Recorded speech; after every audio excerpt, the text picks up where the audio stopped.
So welcome everyone to another very chilly video, and today we're going to be checking out Tam's sailboat. You can't really tell what it is with this big blue tarp on, but actually it's an Albin Vega and we know exactly how capable these boats are. Tam, how long have you had this boat? How long has it been yours? It was a year in August. Yeah? And she's been on the hard in the boatyard last winter. Yeah. And then she's been here since the early spring. Okay. Till now. So another year to go and then we're on the water. And so basically Tam's intentions with this boat are to take it around the world, to do a circumnavigation. You don't want to do a fast circumnavigation. No. I'll be 75 by the time I'm finished. Yeah. So, yeah. This is no, like take it slow. Take it slow, enjoy. Small boat, you're not going fast, there's no hurry. Yeah. You live once. And honestly guys, if you knew what Tam's life has been like, you know this guy loves an adventure. So we're going to go in, we're going to check it out. Tam's doing a refit on it at the minute. We're going to show you guys on the boat, and we're going to probably talk to Tam about his intentions on the refit, the sort of things he's thinking about, and just basically showing how everyone can have their own ways in which they think a boat is set up, and not necessarily any of them are wrong. It's whatever the purpose is for your kind of boat. And this is Tam's boat, so we're going to see what his plans are.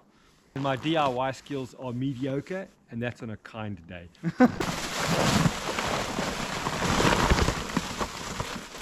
Out of curiosity, Yeah. how many months of the year do you actually get to work on the boat? Because obviously the extreme temperatures. Well, if I had the heaters in here, I could literally work 12 months of the year. Yeah. But I can't afford to spend 2,000 a month on electricity. Yeah. I could put a kerosene heater in here, but the top of the tent will be lovely and warm, but down here will be just as cold. Yeah. It doesn't work. So what I tend to do is in the summer, from the beginning of May, remember our spring doesn't start until literally the beginning of June. Yeah. May, we're still at best 10 degrees in the day, we're still sub-zero at night. So if you're going to do something, it needs time to cure. Can't do it until no fiberglass work, no resin work. Late June at best. So we got the boat here, I think it was towards the end of April. We took the tractor, we dug 1.5 meters of snow out, cleared the ground. I stripped out all the water pipes, I stripped out all the electrical cabling, I took the foot pumps out, the taps. Yeah. Just took as much stuff out of the boat as possible. Yeah. I took so much electric stuff. It's unbelievable the amount of wires, a bag of wiring down there from other people's past projects. It was just clipped and left in place. So we're gonna go and take a look now on the inside. Oh, I can see a little heater. But basically, with the Vega, the thing that people really notice is the head height. Yeah. So you can't stand fully enough, but I mean the most important part, and we was talking about this yesterday, is where your kitchen is. And actually I can stand up here because you've got the hatch. This is where you're going to be doing like your food prep, and this is where your nav equipment is, so you're actually able to stand up fully at this point. Most of the rest of the boat you're either lying down, relaxing, reading, eating. I think a lot of people make out it's more of an issue than it actually is. When we bought the boat, we sailed from Burial, which is about 20-30 k's south of Skellefteå. It's about 180 k's south of here, in some pretty hectic weather, 3-meter waves, like breaking waves. That was the first time I've sailed. That was my very first sail. I realized very quickly that this is the only work surface you have in Albin Vega.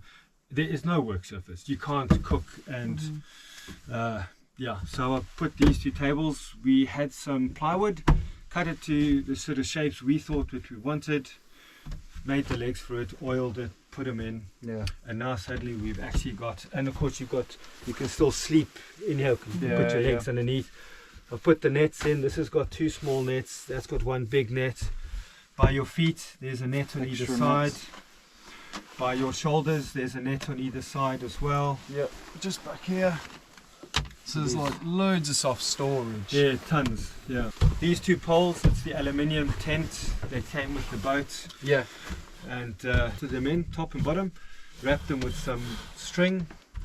and now we've got some really nice sturdy poles to hold on to, because there's nothing, well, you've got these, but you need something a bit more. if you're cooking, you want something to hold on to. Yeah. Or if you, I stripped all the electrics out.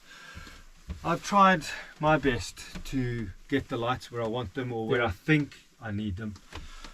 Put in USB and 12 volt sockets, 4 of them, 2 in the V-berth, 1 on either side here.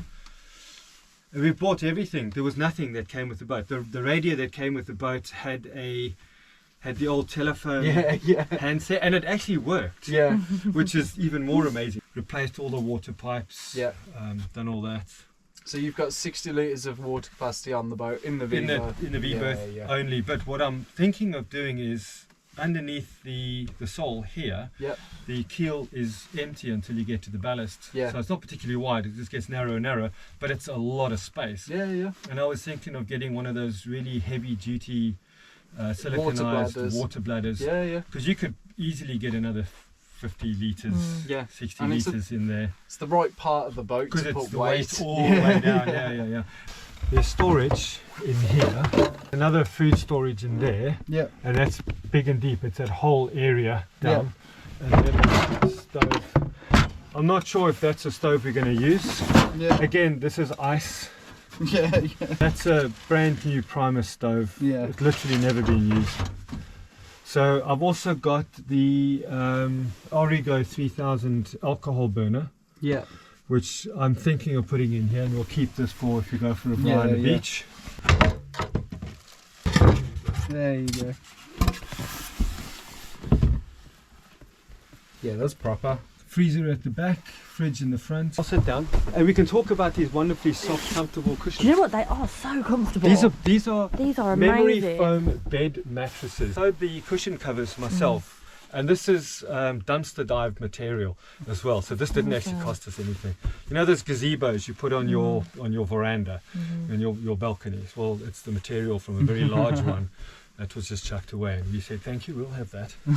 And the bed is the same, and the cushions for the cockpit are the same as well. So as you can see, it's been hand stitched. It's really not pretty. But once you've got a sheet over it and a waterproof cover, it'll be fine. It used to be where the toilet is. Now the toilet's down there. So we'll have a curtain here. And then that's going to be the electrics and storage. And then we've got the cupboard there. Put a light in there as well. Got just put a floor in it. Because these didn't have floors. So I've put in this floor. I've put in the floor under the toilet. And I've put a floor inside there. You know, this boat's not perfect, not by a long stretch of even the most fertile imagination. However, I think for what I think we're going to need, and what I believe may work for us, at least for the first year, this is what I'm thinking will be okay. Oh, do you kit this boat out that it's going to be suitable for Scandinavia, the Baltic, things like that? When you get to places like the Caribbean, the Mediterranean, you're going to want to change it around again. Because it's going to be hot and sweaty. Two totally different climates, two exactly. totally different types. But you're taking your time, and I think... And we could always just put stuff in a box and post it back. You know? Exactly. So what made you think of going for an Albin Vega? I know that the reputation is incredible, so what made you think of... Okay, a couple of things. Ever since I came to Sweden, like 10 years ago, I've always been interested in boats. And then I heard someone talking about an Albin Vega, and I was like, what's an Albin Vega? I had no idea. And then they showed me a picture, and even though it's slightly humpbacked, I just love the look of this boat. And then I started reading up about it, and then of course I came across the Adventures of Taka and the Dutch guys and a bunch of others, and I just realized that, okay, type in Albin Vega onto YouTube some years ago now, and all of a sudden I'm seeing quite a narrow little boat, but a very capable. Really made me realize that an Albin Vega, because it's such a tough hull, it's an integrated keel. Even though it's not tall enough for me to stand in, only just, but it's a perfect little starter boat. And that can, if this lasts us 5 years, that's great. If we decide, you know what, this is enough, Yeah, then yeah. it's enough. Yeah. Yeah. The only debate I've got now, but you've kind of brought me around to it, is to keep the engine and not put an outboard on. So we were talking yesterday, weren't we, about the option of taking the inboard engine out, sealing up the holes in the boat, and putting an outboard on the outside. Because I don't want any holes in the boat. You don't want any holes where water can come in. So, but I was kind of talking through the pros and cons of each of the different ways.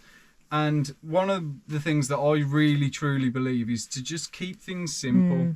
And if you can keep it simple, save money, and there's not a complicated system, I think that's generally the one that I lean towards. What would the pros be of taking it out though? So taking it out of the space, isn't there? So Well, A, you've got space, and B, if you've got a outboard motor that needs fixing, you could swing it out onto the dock. Two people can carry it down the gangplank. You could set it up on a frame, and you can do whatever you want to without having to break your back, leaning into a very small, tight space. And if you need to replace it, outboards are going to be cheaper. And if it needs to go to the dealer, you just put it on a cart, take it to a dealer, and it's.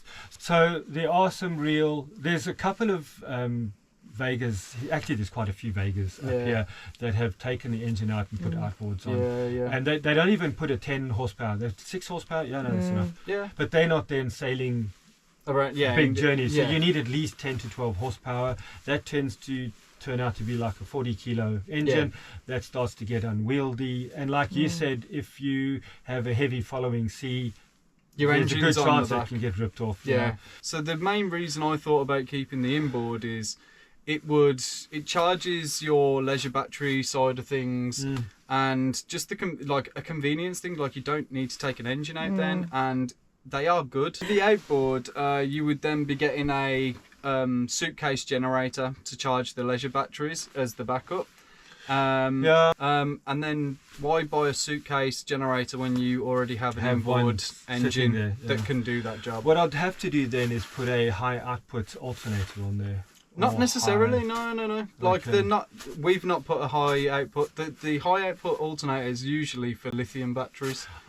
So, but for the normal AGMs, lead acids, people just leave the alternators on them. Yeah. And there should be some sort of a smart shut off. Yeah. So you'd have some protects the battery. Some version of a DC to DC charger, or that I haven't bought yet. So there's two ways you can go. I'm actually looking at this for our van currently. The DC to DC charger is a smarter unit that can basically, it knows when, because some smart alternators switch on and off at different times. Right. So it knows when that happens. Okay. Or you can get I'm trying to remember the name of it, split charge. There we go. Oh, yeah, but that would be very much land use. But you can use it on a boat as well. Oh, can you? Okay. Yeah, so, but then sometimes if you're going to have shore power as well, so then you get a smarter charger. So that bleeds off the shore power to charge the batteries at the same time. Yeah, so it can do shore power, it can do the alternator, and basically manage all these things. Question. I've watched a couple of people who've said that their shore power circuit is completely divorced from their 12-volt circuit. Yeah. So when they plug into shore power, it is just 220, doesn't touch anything else. None of your Victron stuff is involved in any way. Yep. And you'll have a couple of plug points wherever you require them. Yeah. And you plug in your shore power, and then your 220, you can bring out the mixer mender blender thing. You can bring out the toaster or all the whatever you got space for, and you can use that on 220. Is that a good idea, or do you think there should still be some part of the circuit that goes into the 12-volt, like you say, to charge the batteries? Or I think it's down to more of a cost thing. So a split charger will run you about £80. We'll try and put conversions. So if it's Victron, you can add a 0 onto that. The Victron is double. It's about 160. Okay. But it's blue and it looks nice. That's just a DC to DC charger. But then if you want to go for the shore power, we've got a Sterling unit, which I think is about 300 to 400.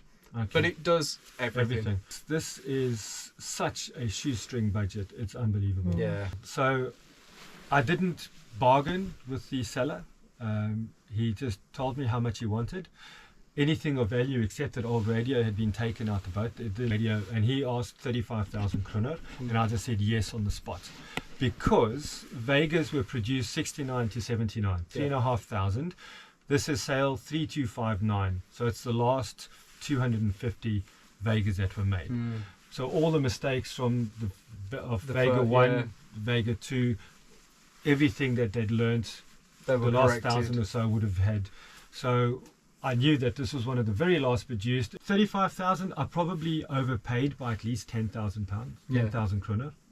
But if you think about it, at the current exchange rate, that's £3,500. When I bought it, that was about 2,000, about £3,000, maybe even less. Yeah. For a boat, and then we sailed it, and we had to motor half the way. Yeah. So you know how good the engine is. The engine starts first time, boom, and it's going, and it just runs sweet. That's it. So one thing I just thought of actually is we haven't spoke about how you're planning on navigating. So navionics. Yeah. Number one. We've got that chart plotter. So we've got a Simrad chart plotter. Yeah, the Simrad Cruise 7. Yep. With the external transponder. We've got the 2 phones that we have, plus we've got 1 or 2 older, like iPhone 7, that kind of thing. And I think that screen size is still perfectly usable. So we'll have the chart plotter, we'll have at least 1 iPad, probably 2. Yeah. We'll have bought another second-hand one by then. 2 or 3 phones. They'll all have navionics, Windy. What's the other one that you mentioned yesterday? There's Windy, Predict Winds. Yeah. I think it's actually a good thing to be able to do paper charts. However, if you look at so many of these people who sail the Med, who sail the Atlantic, there's nary a chart to be seen. Yeah. But some of the older people or some of the more technical younger folks absolutely do paper charts. Yeah, yeah. And I think it's a really good thing to be able, to be able to use a Sextant. sextant. Yeah. I would Thanks, Jade. love to be able to, and I'm actually going to learn. cock in a block. I'm going to learn how to use a sextant. If you, for any reason, end up with zero navigation ability, being able to mark an X on a map every day, for sure. with even if you're 50 miles out, you're going to hit land at some point. That's the thing. I think a paper chart for navigating. I mean, they're phasing it out. It's like there's chart companies that are no longer making paper charts anymore. Exactly. If you have a paper chart in certain areas, because like this is the other thing that I've spoke to other people about as well, is are you going to have a paper chart for somewhere you're only going to sail past within 3 weeks? And then that paper chart is redundant. Yeah, or you've got to buy a much lower res, vastly larger area paper chart that doesn't really give you what you need. There's one thing that's actually caught my eye. These little lights. Oh yes, there's a company called BioLite who I've been following since they kickstarted. I think it was Kickstarter. So they do lights, they do all sorts. And then some years ago they brought out the Solar Home 620. Yeah. And that's got 3 lights with their own switches on separate. It turns off when the sun comes up. It turns on when the sun goes down.